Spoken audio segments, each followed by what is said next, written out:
나무 묘호랭개교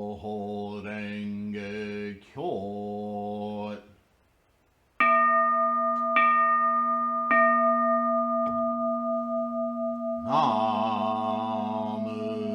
묘호랭개교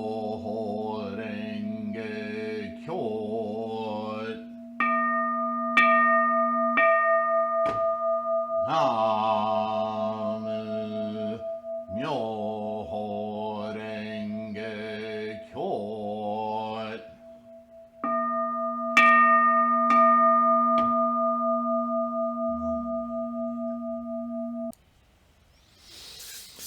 Namo Myoho Renge Kyo. Hello, everyone. I hope that you find this video in good health and security in your life. We are going to continue with this magnificent Gosho, this writing of Nichiren's on the teaching approved by all Buddhas, which, if we understand that correctly, means all Buddhas, really, there's only one Buddha. And that Buddha is your mind of witnessing the process of everything that's ever existed and will ever exist. That process is identical since before the Big Bang, and eventually when this universe either ends, goes extinct, or simply folds in on itself and starts over again. That whole billions of light years of time and space is a manufactured thing from an energy source that simply represents potential, not even formations. The moment formation starts, that's when the universe starts. That's when time and space begin. And since that process then, if it exists, and we're witnesses to it, if that process exists, then it what's the word? It obviates that perceiving it is part of the process. Otherwise, why have the process? The process exists in order that you and I experience it. And as we experience and awaken our Buddha mind, our cognition, our ninth consciousness, and we move into that realm, that 10th world, in 100 worlds and 1,000, 3,000 realms in a single thought moment, right? All of that wordage is about experiencing our own lives as even though it's such a tiny fraction of the whole universe, we with our mind understand, perceive the world as this constantly moving, developing, decaying process. It's our bodies, right? Rivers, planets, stars, black holes, galaxies. Everything is constantly changing, has a momentum.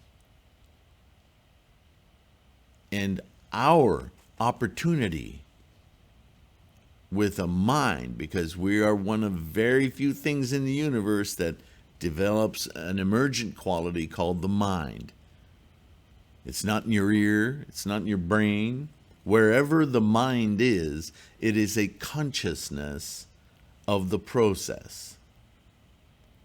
And if we can truly grasp and put on our Buddha glasses and see with accuracy being the sensation of the process, rather than our natural tendencies, karmic tendencies that formed this body and these skandhas and those earthbound consciousnesses that want to identify and collate and every single thing Even if we don't, even if all we see it is in a picture of Jupiter, we have a conception of the thing that is Jupiter. And photography doesn't help in this problem because it freezes everything in an instant, doesn't it? And isn't that how we tend to think? But what Buddhism says is, fine, that's all there. We're not trying to make that evil. All we're saying is, if you're trying to identify why you're miserable, why your emotions go up and down, why you go from elation to crying, why your emotional states are unstable and even affecting your health and those around you, your emotions and your stresses and your attachments, they control everything in your life. What if you could just rethink everything that your brain and your mind, human mind, wants to make permanent and hang on to and possess? What if you could switch that off and understand that everything is just constantly changing? It's like riding gentle waves through time-space. That nothing's permanent. You don't own anything, and nothing owns you.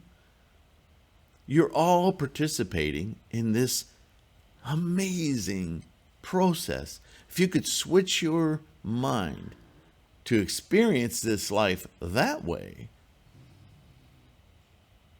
that would free you, what Buddhism says, from all those stresses and anxieties. And you wouldn't have these dramatic highs and lows and worry and constant fretting about, because everything is a flow. Everything is a momentum. And the fact that you and I can experience that flow, witness it, be in it, without being attached by it or to it,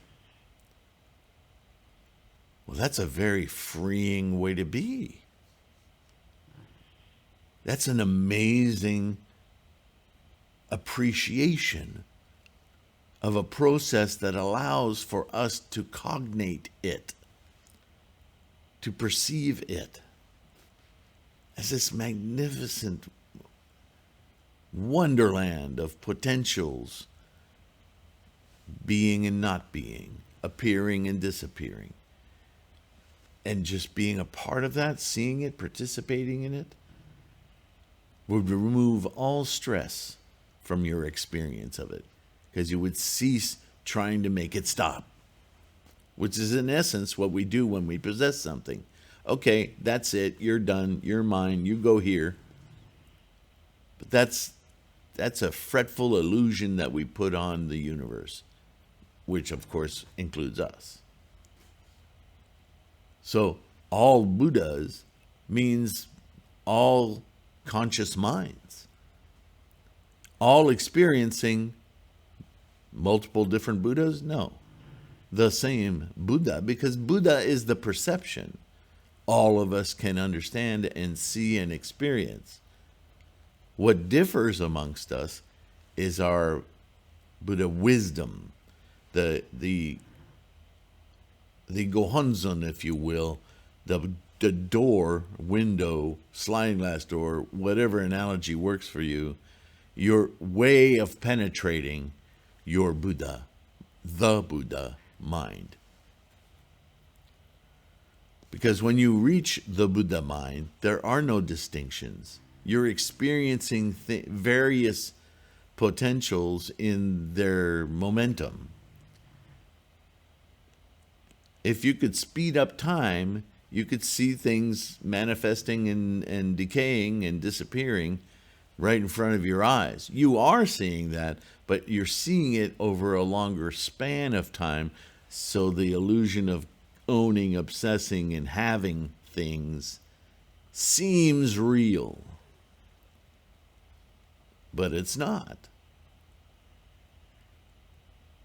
It's a hanging on to, and because it's not real, of course you suffer. Right? So let's go on.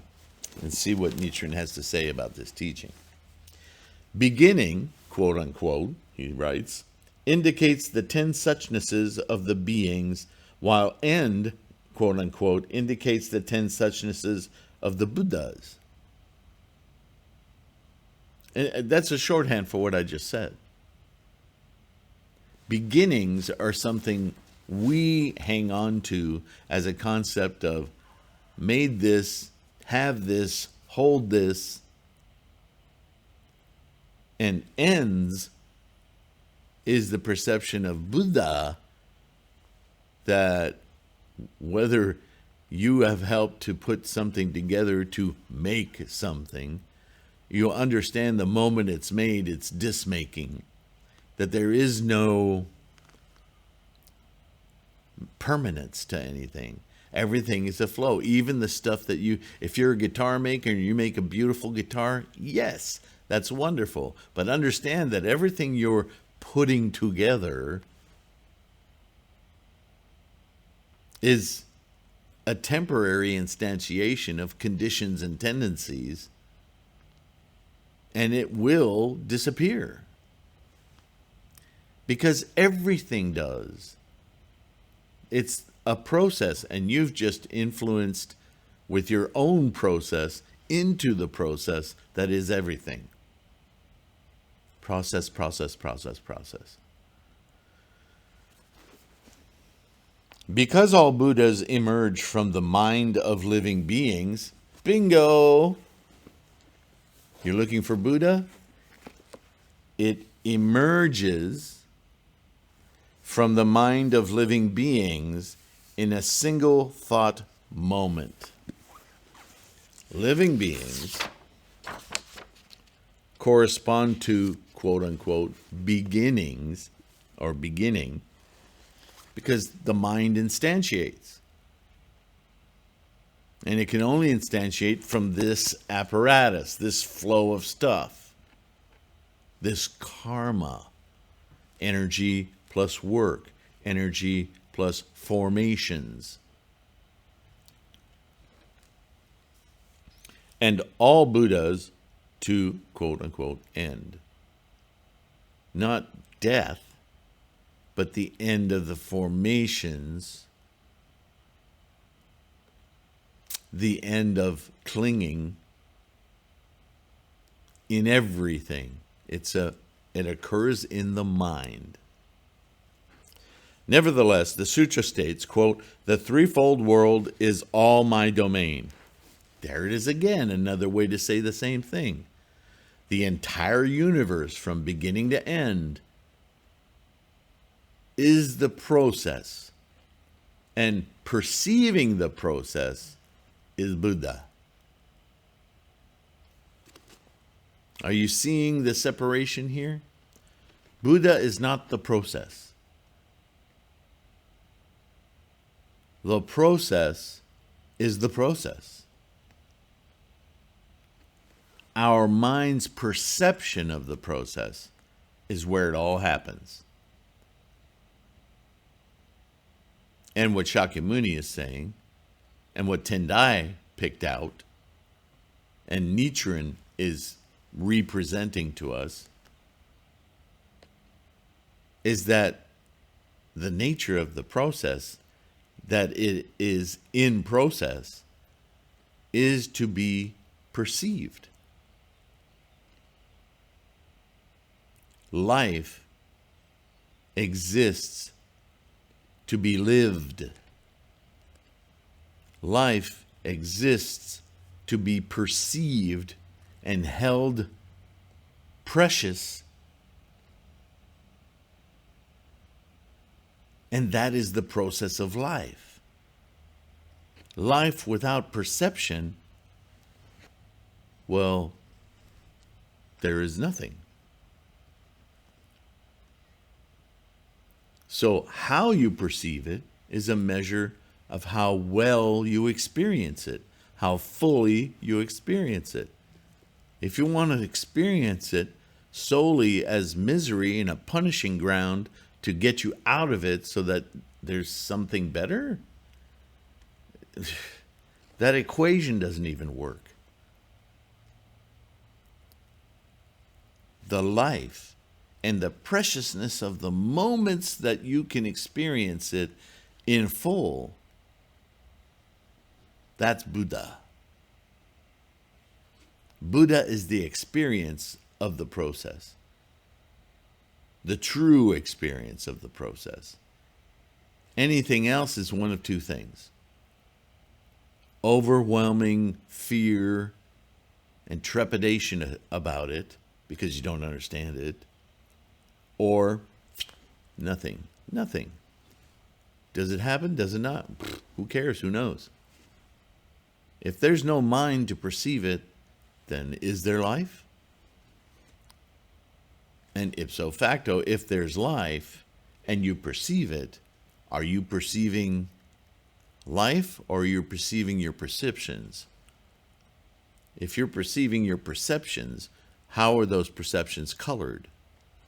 8 consciousnesses.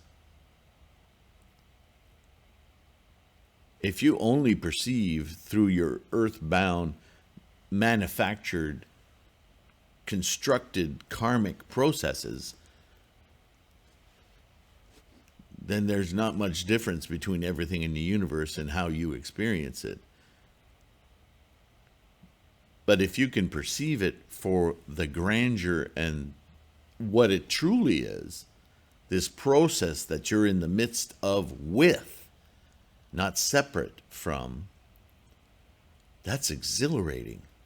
That's mind-bending, freeing, with the same mind. So why would you choose suffering over clarity and excitement? And by the way, the scale of you-ness in the universe also makes it rather precious, doesn't it?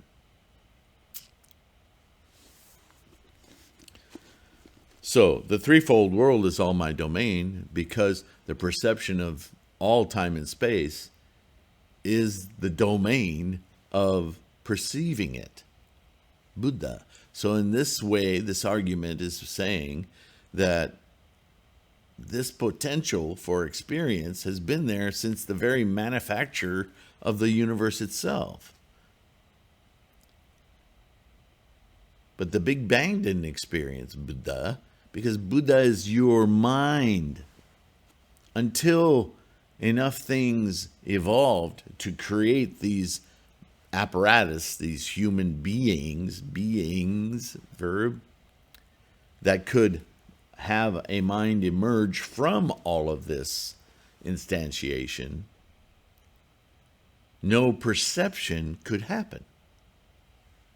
It's our unique privilege as sentient beings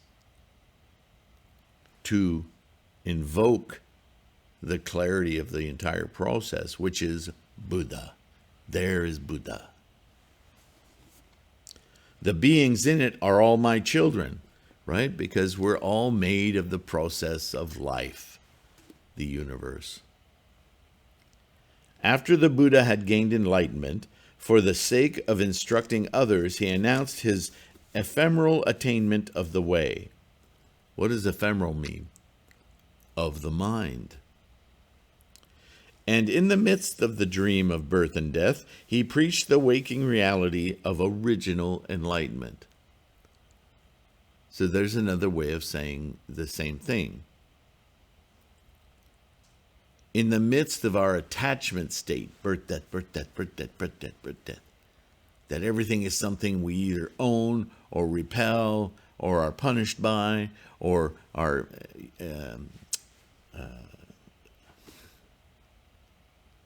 edified by, all these tendencies and conditions and words we have for experiencing thingifying the thingness of the universe, we stop paying attention.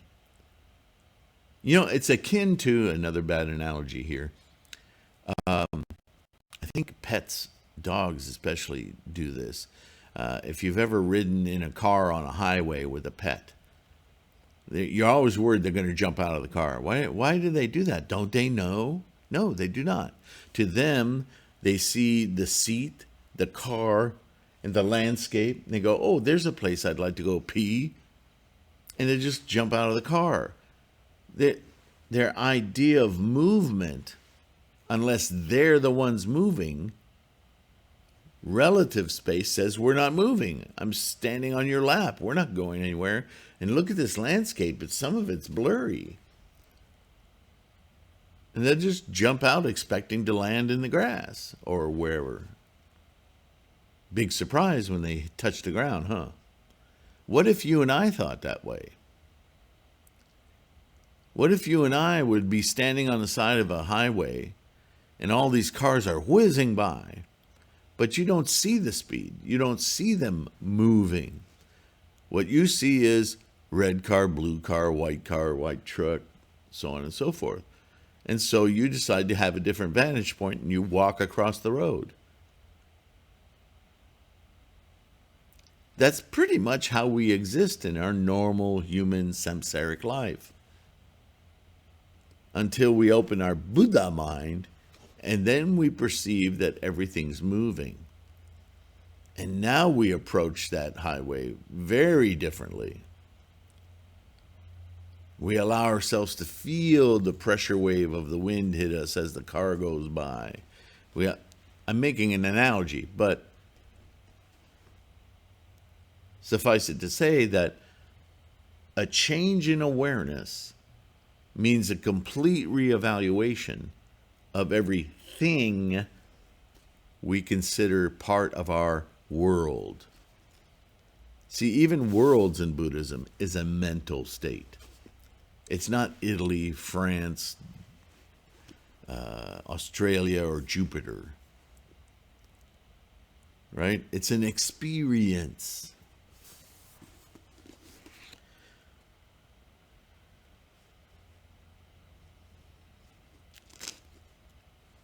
Likening wisdom to the father and foolishness to the child, he preached in this way.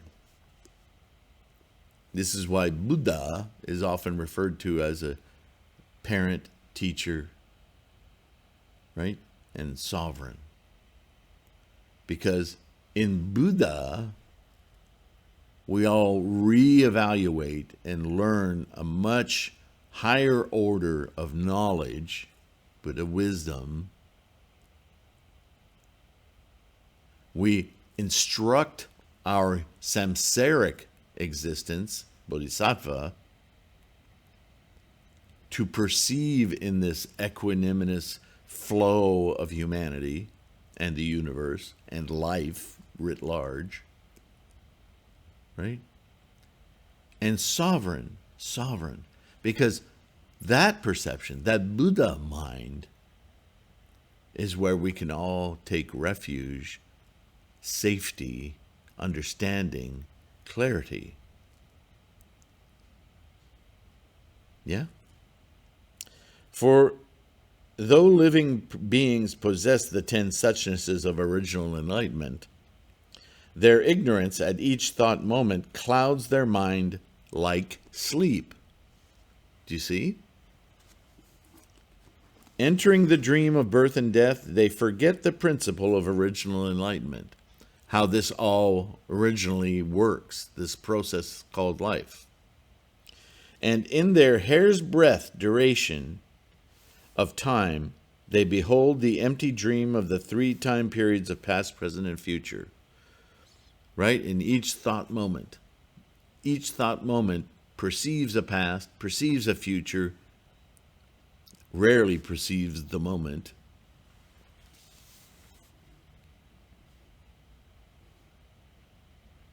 Because the Buddha is like someone who is awake, he enters the dream of birth and death and rouses the beings.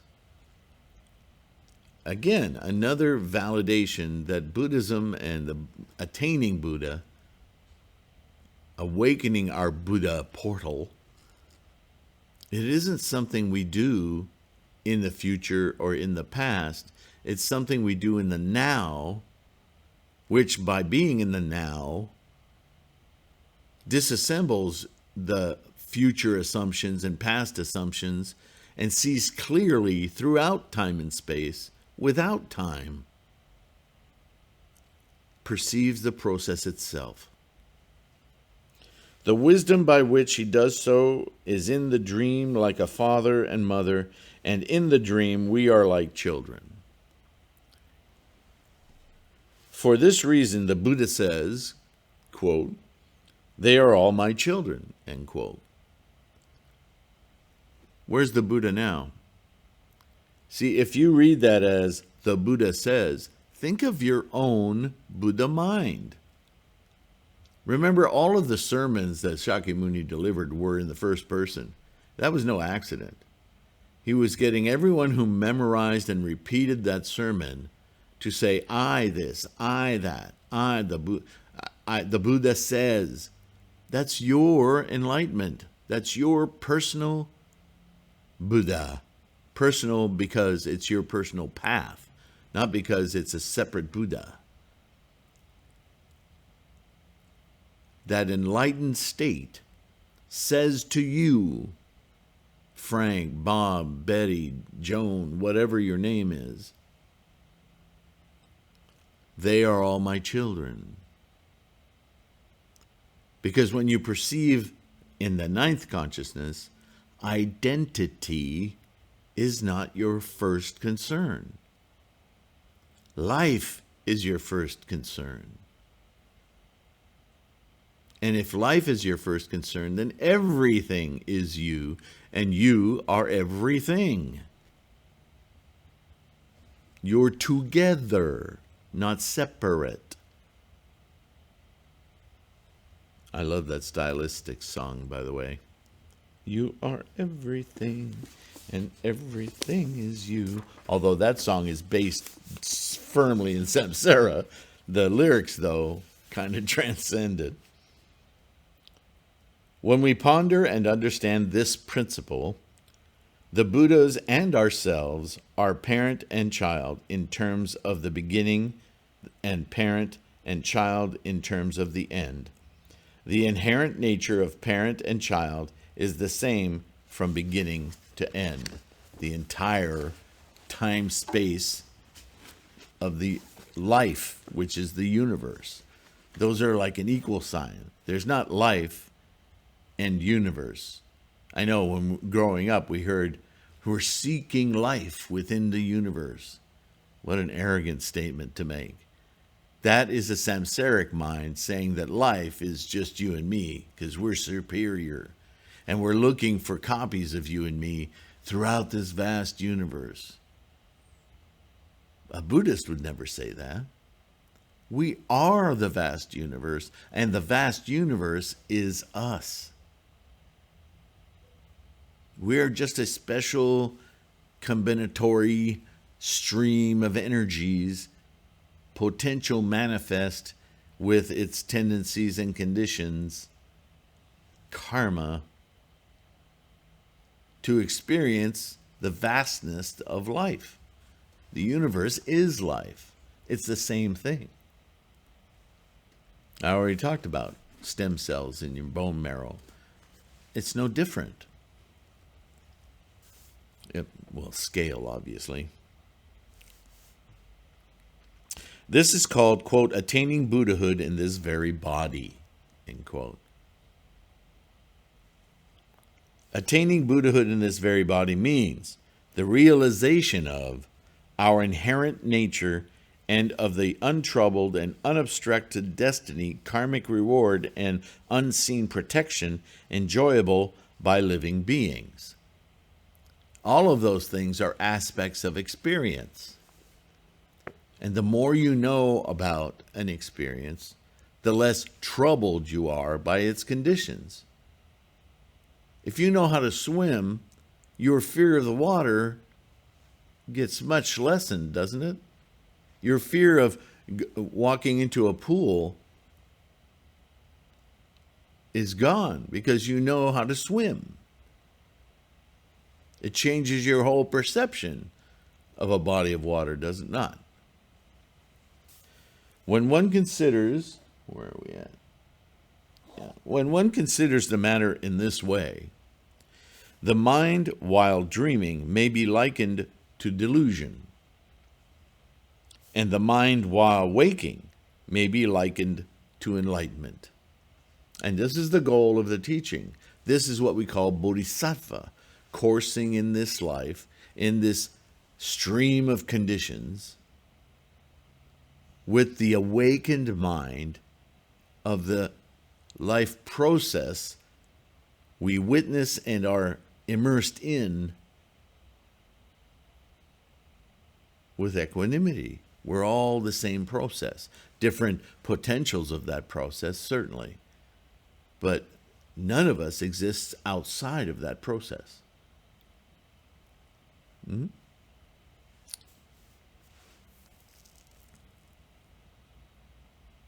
When on this basis one awakens to the sacred teachings of the Buddha's lifetime, he will understand it as follows. When one has dreams, though they are false and empty and leave no trace, they trouble his mind. He breaks into a sweat and wakes with a start.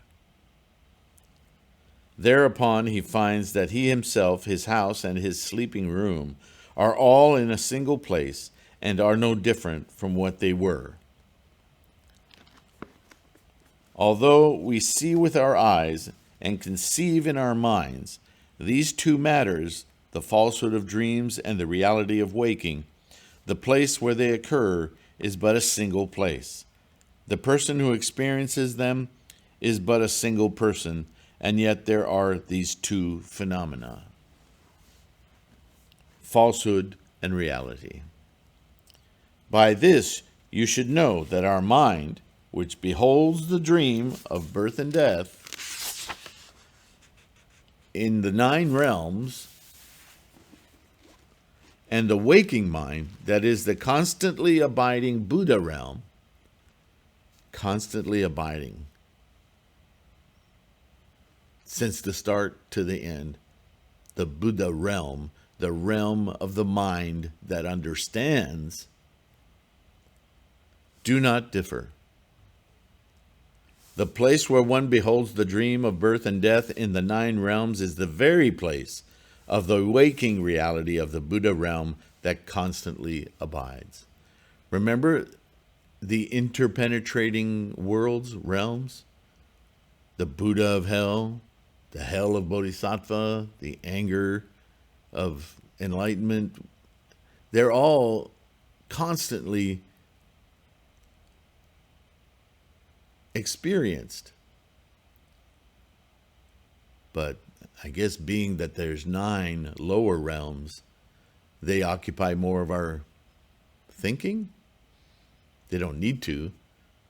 And this is why we chant. This is why we want to enliven, awaken that Buddha consciousness that we all share, to put away the dreams of the other 9. Put away. They just kind of, they're dispelled. It does not differ, nor does the Dharma of the mind change. The places are not distinguished, yet dreams are in all cases false affairs, while waking reality is in all cases true. And we got a quote from the Mo Chi Kwan that says, long ago there was a man named Chuang Tzu. In a dream he became a butterfly and passed 100 years. His sufferings were many and his pleasures few. At last he broke into a sweat and woke with a start, whereupon he found that he had not become a butterfly. 100 years had not passed, and there had been neither sufferings nor pleasures. All were falsehoods, deluded thoughts. The above represents a summary of the text. The Huang Chu comments, ignorance is like the dream butterfly, and the 3,000 realms are like the 100 years. A single thought moment having no true substance is like Chuang Tzu, not having really been a butterfly. And the 3,000 realms likewise have no real existence, may be likened to him not having accumulated the 100 years. How many experiences can you have in your mind at any given moment? We don't even know. We talk about racing thoughts or stream of consciousness. We know that there's always this active mechanism of perception, and we pick and choose those that either are more familiar, safer, or not, and we dwell on them. We make them permanent. And that itself is the dream because it's not real. And we allow ourselves to experience deeply things which, by just logical thinking, are not real. We do it all the time. We entertain ourselves with that very mechanism, right? Daytime dramas, movies, books, stories. We obsess about the possibilities of beating our minds up all over the place so we can experience profound, scary emotions, fear. What is this obsession with horror movies? Right? This passage of commentary substantiates the attainment of Buddhahood in this very body. The Chuang-Tzu, who dreamed he had become a butterfly, was not a different person from the Chuang-Tzu who, on waking, realized that he had not.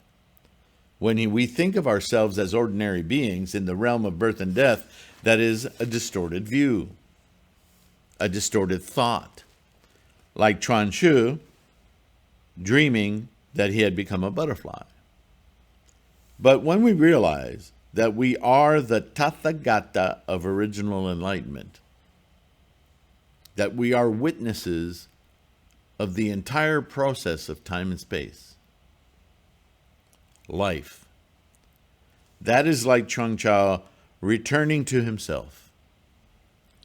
It is the attainment of Buddhahood in this very body. This does not mean that one attains Buddhahood in the form of a butterfly. Thanks for pointing that out. Because conceiving of oneself as a butterfly is a falsehood. Therein one cannot speak of attaining Buddhahood. It would be out of the question. When we understand that ignorance is like the dream butterfly, our distorted ideas will also be like yesterday's dream.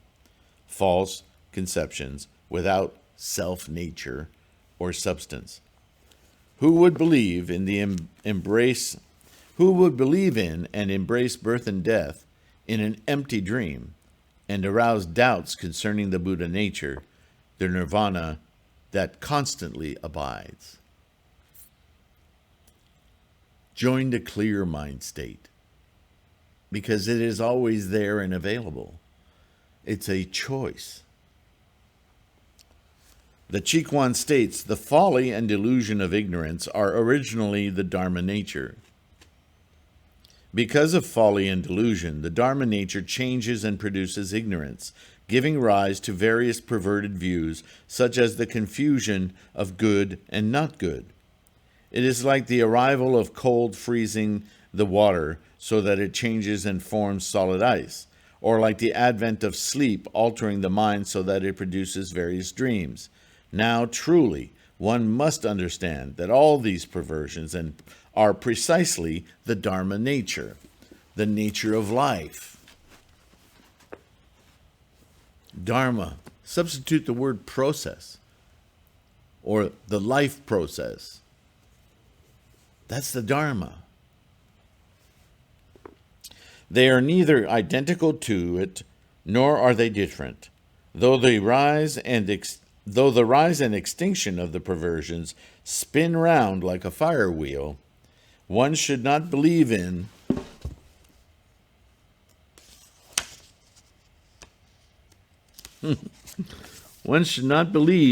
the arising and extinction of the perversions, but only believe, quote, this mind is simply the Dharma nature, end quote.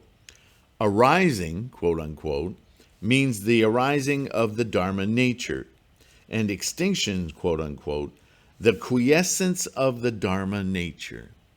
There's that word again, quiescence. Everything comes to rest. And when it rests, there is no everything. There is no time. There is no space. When one understands this, one will see that what neither really arises or perishes, he has arbitrarily conceived of as arising and perishing. This indicates only wrong conceptualizing. All is the Dharma nature. By means of the Dharma nature, one is bound to the Dharma nature, and by means of the Dharma nature, one bears the Dharma nature in mind. It is always this Dharma nature. There is no time when it is not the Dharma nature.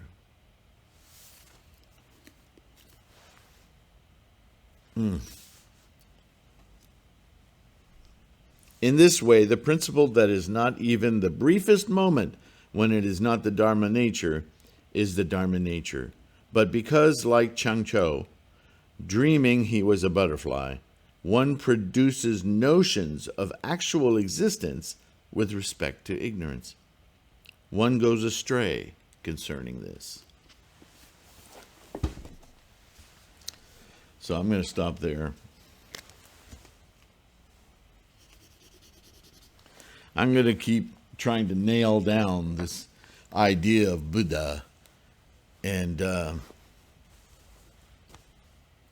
hopefully remove more and more doubt or confusion about what Buddha is. Because Buddha isn't a thing. We know it's not a person. But we tend to think of Buddha like we think of everything else. We make things real that are just conceptions of the mind. That's the key to understanding that everything is the nature of Dharma, the nature of life. It's constantly in formations and spitting out potentials that are decaying and going away or recombining with other potentials. Nothing is static. This is the conundrum of the words, things exist and don't exist simultaneously.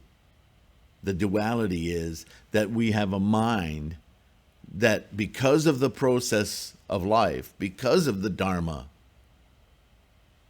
identifies stuff, but then clings to it, rather than identifying it as an always continuously changing formation of experience.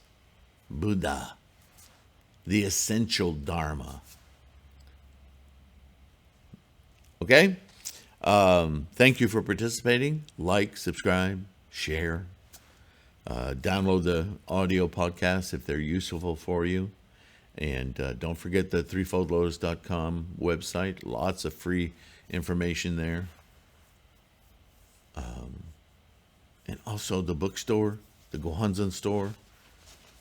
If you have an old mandala that has signatures of other monks and information, we don't practice that monk's Buddhism. We practice Shakyamuni Buddhism.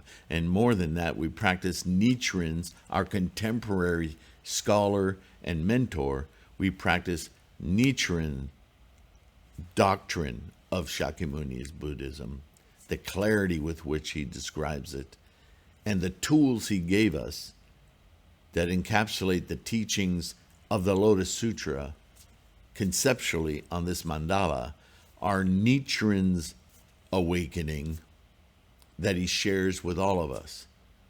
So I don't know about you, but if I'm going to practice Shakyamuni's Buddhism and Nichiren's doctrines and elucidations, then I want the mandala Nichiren created. And so that's why I make this mandala available online to anyone who wants a Nichiren mandala. Yeah? So there that is. And again, on the site I have a study button talking about this very issue because it comes up. Enjoy your practice. Up your conviction, your confidence. Your Buddha awaits you. Just connect to it. Namo Myoho Renge Kyo. And I'll see you in the next one. Be safe, be kind. Bye for now.